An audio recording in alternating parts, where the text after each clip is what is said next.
Hi guys! Welcome back to my vlog. Ayan guys, so for today's video, nandito kami ngayon sa tinatawag na Samandam. Ayan guys, so ang cameraman muna natin ngayon ay ang aking habibi. Pagpasensyahan nyo na po.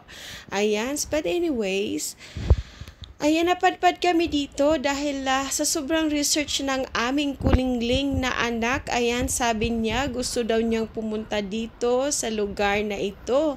Kaya ayan, pinagbigyan namin.